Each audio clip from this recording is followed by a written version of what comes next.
क्या जानबूझकर किसी ने उनकी हत्या की है।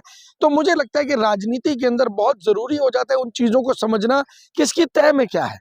तह में कि जब तक तह की आप पत्रे नहीं खोलेंगे तब तक ये पता नहीं चल पाएगा कि ऐसा क्यों हुआ, क्या रीजन है। और लास्ट में सबसे बड़ी बात क्या होती है, चुनाव की ये पता लगता है कि चुनाव के का जो अल्टीमेट बेनिफिशियरी है, या इस हत्या का, इस मर्डर का, या इस या डेथ का अल्टीमेट बेनिफिशियरी कौन होने वाला है। क्योंकि अक्सर क्या होता है, हर विषय के ऊपर राजनीति शुरू हो जाती है। और यहाँ पर भी आने वाले चुनाव, यूपी के अंदर चुनाव आने वाला है, और हमारे देश के अंदर 5-5, 6-6 साल तक नेताओं को ट्रैप में डाल करके प्लानिंग की जाती है बड़ी पार्टियों के द्वारा। उन्हें कमजोर करने की प्लानिंग 5 साल, 6 साल, 7 साल तक प्लानिंग की जाती है। तो इतना आसान नहीं है ये समझना। अखिलेश यादव ने कहा कि हम कानूनी कार्रवाई करेंगे, वो हॉस्पिटल पहुंचते हैं तुरंत जी, कहते हैं कानूनी कार्रवाई करेंगे।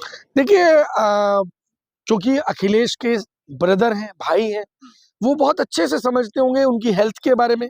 कोई व्यक्ति लंबे समय से बीमार हो, कई लोग लापरवाही करते हैं खाने में, तो वो तो अखिलेश जी बहुत अच्छे से जानते होंगे।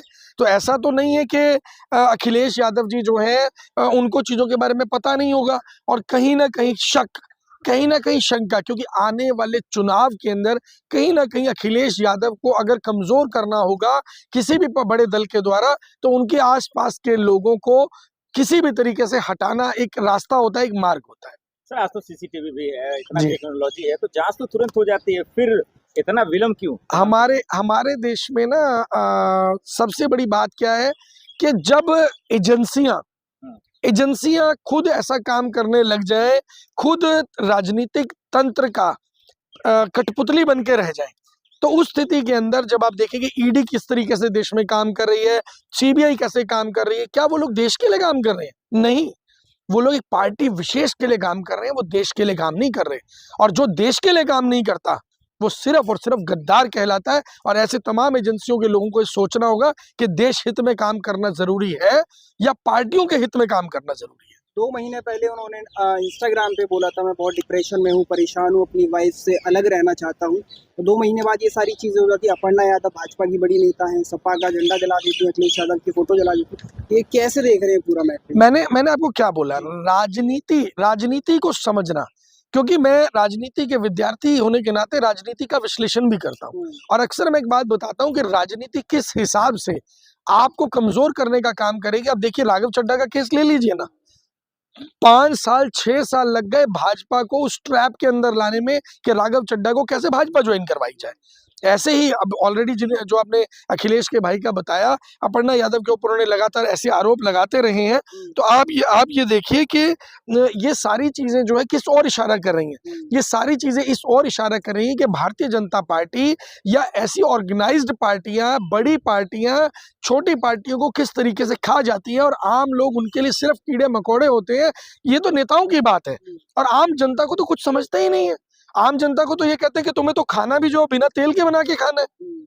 तो क्या लग रहा है, ये जो मानसिक तनाव है वो झेल नहीं पाए या फिर कुछ पीछे नहीं, से? हाँ। देखिए मुझे ऐसा नहीं लगता कि वो मानसिक तनाव नहीं झेल पाए होंगे। ये यकीनन राजनेता के साथ में अगर कोई उनके परिवार के लोग चलते हैं तो वो बहुत मजबूत होते हैं।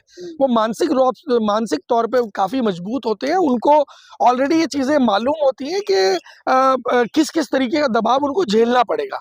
और ऐसा स्टेप आप देखिए देश के अंदर बहुत कम ऐसे केस है जहां पर किसी नेता ने सुसाइड किया हो, जहां पर किसी नेता ने आत्महत्या की हो। बहुत कम केस मिलेंगे। नेताओं से जुड़े हुए लोग आपको मिल जाएंगे जिन्होंने सुसाइड किया, जिन्होंने आत्महत्या की, जिसको बोल दिया जाएगा जी उन्होंने ओवरडोज ले लिया, कोई ड्रग्स का ओवरडोज ले लिया।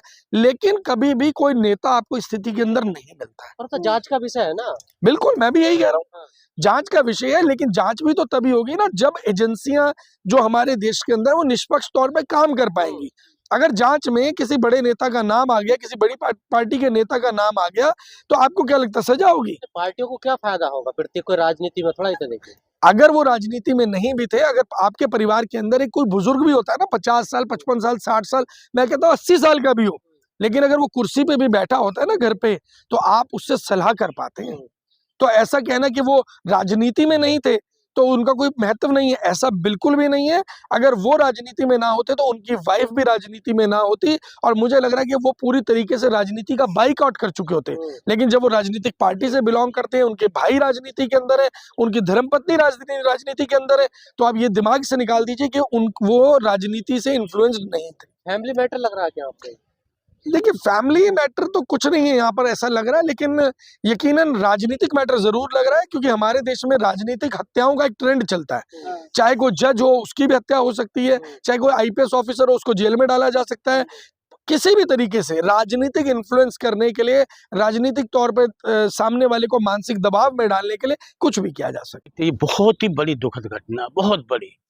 हम अखिलेश जी के साथ उनके दुख में शामिल हैं। भगवान उनके छोटे भाई की आत्मा को शांति दे, स्वर्गों में स्थान दे। लेकिन ये बहुत ही दुखद घटना है। अब क्या है, एकदम से अनएक्सपेक्टेड, कहते हैं ना, अनएक्सपेक्टेड चीज, जो किसी का कोई संदेशा आ जाए तो आदमी तिल मिला जाता है। अनएक्सपेक्टेड चीज हो जाए, जो एक आदमी अच्छा भला हो, सब कुछ हो, उसके लिए कोई खबर ऐसी आ जाए तो आदमी चिंतित होना बहुत उनका चिंता का विषय बनता ही है। यही बात तो अखिलेश यादव भी कह रहे हैं, अचानक से कैसे कार्रवाई करेंगे? देखिए, उस पे होनी चाहिए कार्रवाई, जांच होनी चाहिए। देखिए, ये छोटी मोटी बात नहीं। अगर ऐसे व्यक्ति के लिए ऐसे हो सकता है तो आम आदमी की वैल्यू क्या है? सही बात। आम आदमी की वैल्यू कुछ भी नहीं। कि इतने बड़े आदमी की इस तरह की हो जाए घटना, वो पता भी ना चले क्या हुआ, तो बड़े सोचने वाली बात है। और हम भगवान उनकी आत्मा को शांति दे। यादव के रिश्तेदार कह रहे हैं कि वो डिप्रेशन में थे, तनाव में थे वो। देखिए, ऐसा है, मैं तो, और उससे पहले पत्नी की तलाक को लेकर वो सोशल मीडिया पे बोल रहे थे। देखिए, ये उनका पारिवारिक मामला है, क्या मैं, हम उसमें नहीं बोल सकते। मैं एज ए कांग्रेस कार्यकर्ता मैं तो इतना दुख व्यक्त कर सकता हूँ। अखिलेश जी के साथ आपसे हमारी सहानुभूति है, आपके दुख में हमारा दुख शामिल है। भगवान उनकी आत्माओं को शांति दे, लेकिन ये जांच तो जरूर होनी चाहिए। आप जांच किस विषय पे कह रहे हैं सर? जांच देखिए, सीबीआई हो, देखिए पानी का पानी हो। देखिए, जांच किसी जज वगैरह से होनी चाहिए। अच्छा। किसी जस्टिस से। बाकी ये तो सरकार से, योगी पुलिस से ना, मैं देखिए, मैं इन सरकारों पर विश्वास नहीं करता। अच्छा, योगी बिल्कुल नहीं, बिल्कुल सवाल ही पैदा नहीं होता। मैं नहीं विश्वास करता यूपी में तो नहीं। देखिए, अरे कहाँ कांपते हैं, खुद ये कांपा हुआ जाने वाला है, खुद कांपा हुआ, पता नहीं कितने केसेस इन पे बनेंगे। तो इसलिए जांच किसी अपने कोर्ट के जज से होनी चाहिए, ताकि दूध का दूध पानी का। बाकी उनको श्रद्धांजलि दे। हम तो यही कहते हैं, अखिलेश जी, हम आपके साथ हैं, आपके दुख के साथ हैं। भगवान आपको दुख की सहने की शक्ति दे। अखिलेश यादव की नाराजगी जायज है? बिल्कुल जायज है, जायज है। उनका देखिए, छोटे भाई का कंधा देना बड़े भाई के लिए बहुत मुश्किल होता है। बड़ा भाई अगर छोटे भाई को कंधा दे, बहुत मुश्किल होता है, बहुत मुश्किल। बड़ी सहनशीलता चाहिए, बहुत ताकत चाहिए। छोटे भाई का शव उठाने के जिगरा नहीं होता किसी को, कोई भी हो। तो छोटा भाई तो छोटा ही होता है। तो उनकी श्रद्धांजलि। अकेले हो गया अखिलेश यादव? देखिए, पूरा देश उनके साथ, देखिए पूरा देश उनके साथ है, हम उनके साथ है, पूरा देश अखिलेश जी के साथ है। उत्तर प्रदेश पूरा उनके साथ है, अखिलेश जी के साथ पूरा उत्तर प्रदेश है। पूरा उत्तर प्रदेश उनसे प्यार करता है, पूरा उत्तर प्रदेश उमड़ गया। कांग्रेस तो साथ है, आप हम तो है, राहुल जी सब, देखिए राहुल गांधी जी सब जितने हमारे, हम कांग्रेस कार्यकर्ता हैं, तो उनको दुख में हम शामिल है।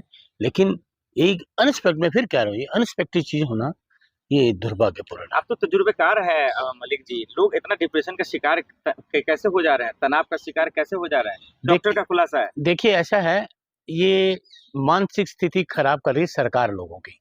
क्योंकि लोग जो डिप्रेशन में क्यों जा रहे हैं, महंगाई से त्रस्त है, बेरोजगारी से, बच्चों की पढ़ाई के एग्जाम लीक हो जाते हैं। माँ बाप बच्चों की पढ़ाई के 50-50, 60-60 लाख रुपया लगा देता है। जब एग्जाम होता है वो लीक हो जाता है, फिर साल पीछे थे, भविष्य तो अंधकार में है। इस सरकार के रहते जो युवा है, हमारा युवा जो एग्जाम दे रहे हैं, उनका भविष्य अंधकार में है।